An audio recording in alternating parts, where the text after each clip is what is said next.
Good morning, my lovelies, and thank you for joining me for another What I Eat in a Day. As a vegan, doing my best to follow the Slimming World plan in a realistic, real-life way. If you're new here, my name is Leanne. Thank you for coming to my channel. And if you're coming back, as always, thank you ever so much for doing so. Today is Tuesday, the day after bank holiday, so the 4th of May. Not that I'm a fan of Star Wars, but Star Wars Day, isn't it? Anyway, so it's currently about 12 o'clock and I've had 2 coffees and that's it. So I'm essentially going to have perhaps a slightly bigger lunch than normal because I'm really hungry. So I'm thinking soup and a sandwich, and I'm going to show you what I'm going to have now. Right then, guys.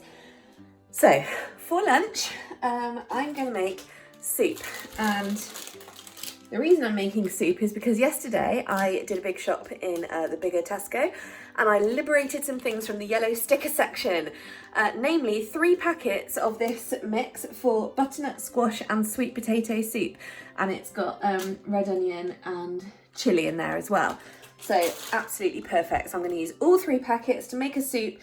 I'm also going to put in there some red lentils and some stock, and that's it. So really nice and easy.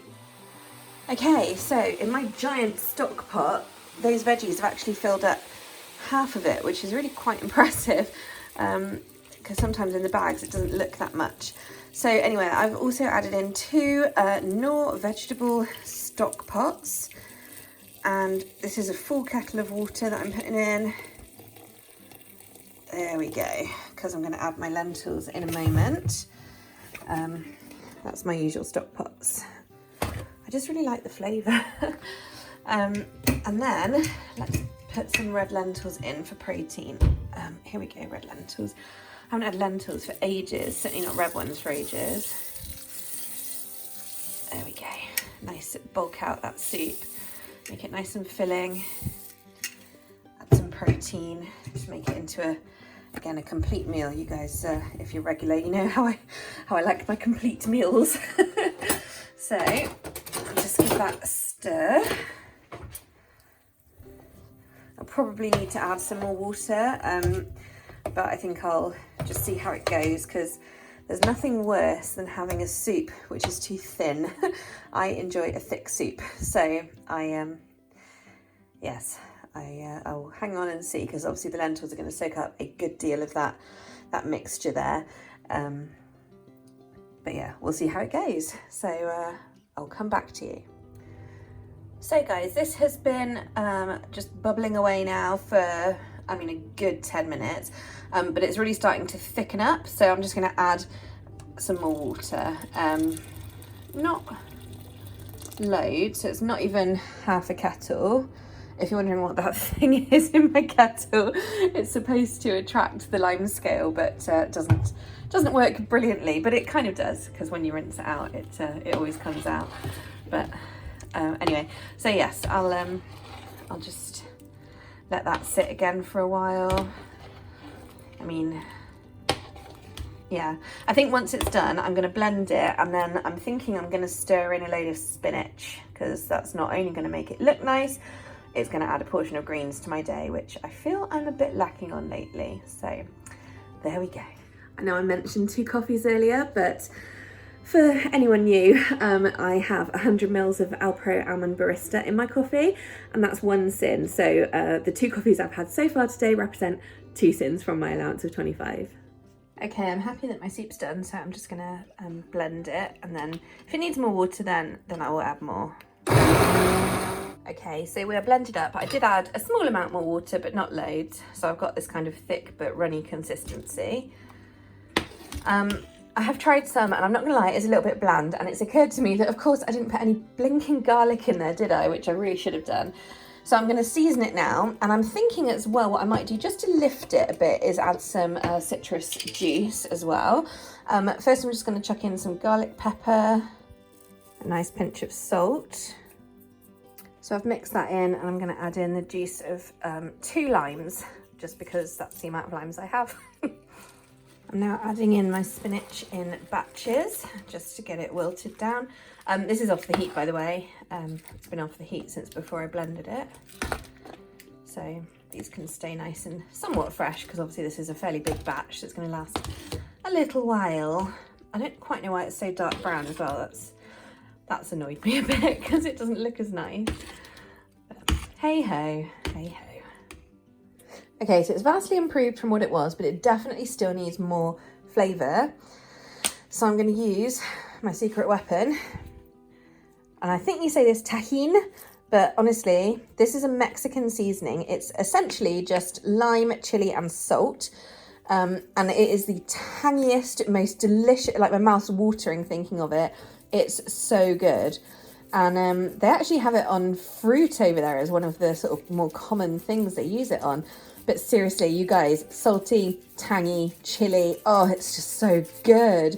You can get it over here because it is a Mexican product. You can find it on Mex Grocer, or I believe it is available on eBay as well, but definitely Mex Grocer is a fantastic place to get some unusual ingredients like this. And I totally recommend, if you're going to buy nothing else, just buy one of these, because honestly, it is just so good. Okay, so I've stirred some of the tahine in, but I've also just added a little bit on top to my serving. So looking forward to that. And then I'm just popping together a quick sandwich, very, very basic. For my healthy extra B choice, I'll use 2 slices from this small wholemeal loaf, 400 gram loaf.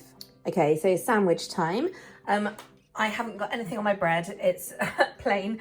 I may have used something, but I haven't got any like butter or anything, so I'm not. For my filling, I've just got loads of cucumber, and I'm gonna use some of these squeaky bean chicken kebab style slices. Again, if you are someone who does eat fake meat, then these are honestly so delicious. They're just so well seasoned and spiced. They're really tasty, and they're just 1.5 cents for the entire pack. So here's my sandwich.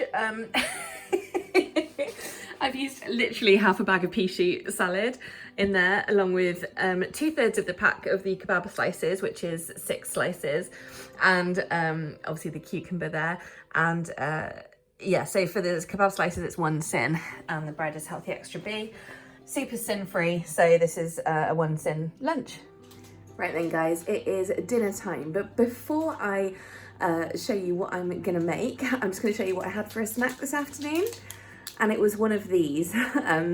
This is the Trek peanut butter power bar. Oh my god, they're so good. 10 syns. Yes, I know that's a lot, but it's really good. You know, it's a nice way to keep going, and it's really tasty as well. So every now and then I treat myself to one. So yeah, I had that. It was 10 syns. Obviously this is another one, the stumped one, because I already chucked the package away, but just so you can see exactly what it was that I had. So yeah, they're in the app as 10 syns. That puts me on 13 syns so far today. Okay, so if you saw yesterday's video, you'd see that in Tesco I picked up some of the new Wicked Kitchen items. This is something new to me, I don't know how new this item is, but anyway, it's the Bangin' Beetroot Tikka kit.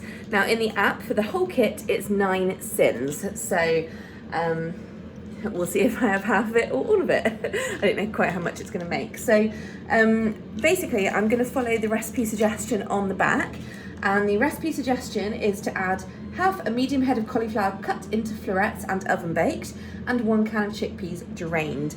So I'm not putting the oven on just for half a head of cauliflower. So I've actually put mine in the air fryer again. This is a stunt half. This is the remaining half, obviously. Yeah, so I've put mine in the air fryer just to, you know, be a bit more economical. Got my tin of chickpeas here ready to go. Also, I have some rice cooking. I like the long grain and wild rice mix. I just come back to this again and again because it is honestly, it's so nice. It's got that nice mix between like being sort of a little bit sticky sometimes, and then also being really tasty because you've got those wild rice bits in there. So yeah, definitely recommend one of these mixes if you haven't tried them already. Okay, so the instructions are fairly simple. I'll talk you through it. Basically, first you add this spice mix pouch to a dry pan and you just toast them for 30 seconds. Next, you add this pouch of paste and you stir that until it's fragrant. I mean, I'm guessing it's gonna be pretty fragrant anyway, so judgment call. And then this big pouch apparently has some kind of sauce in it, and you add that afterwards along with your vegetables and chickpeas, and then cook it for another 10 minutes. So can't go wrong, right? Okay, here are the spices, and I've just put the heat on. I would just like to say though that the little cardamom pods in here are almost exactly the same size, shape and colour as chickpeas, so that's going to be fun. Yeah. Yeah. Okay, I've toasted my spices. They smell gorgeous. I've added the paste. I can't stop coughing and sneezing. I'm going to add the sauce now. That's where I realised I could have got away with a smaller pan. Combine all those things. I've turned the heat down as well because it was a bit scary. Cauliflower's been in the air fryer for 12 minutes on 180, but that's fine because I've already added the chickpeas, so I'm just going to chuck this in as well and mix it all together. Then I just have to simmer it for 10 minutes apparently. Not gonna lie, it's pretty easy. I will say this though, considering that I've used exactly what they said, there's just not a lot of sauce. Like, they say simmer it for 10 minutes, but the sauce isn't even covering the veg. So, yeah. I might put the lid on to try and help it actually cook. I don't know. Okay, so I used my 10 minutes to tidy up the kitchen and take my rubbish out. However, basically all the sauce had boiled away and it was like starting to stick to the bottom of the pan. It hadn't burnt, luckily. So what I've done is just add in the tiniest splash of water because I don't want to dilute it, just so that I could, loosen what's on the bottom of the pan. But even then, I've turned the heat off, just had it sat on the hot hob, and even that has now nearly gone. Case in point, so this is obviously just a tiny bit of like water added. So yeah, this is the only problem with like curry kit things, like they just never have enough sauce. I like things saucy. Okay, so yeah, here it is. Not saucy really at all, and I'm just going to top it with a load of coriander and apparently some raw cauliflower that was on the chopping board as well. So there we go. But on the outside it does smell delicious, and hopefully it's going to be really nice. There we go. As I said, it does smell very tasty. And of course, now I've taken my picture, add the rest of my coriander. I just like to leave it off so that you can actually see what's on the plate there. There we go. Beautiful. Cool. Bon appetit. The only other thing that I had later on was 2 cups of pucker nighttime tea. But that's everything from me, so thanks very much for watching. I'll see you guys tomorrow. Night night.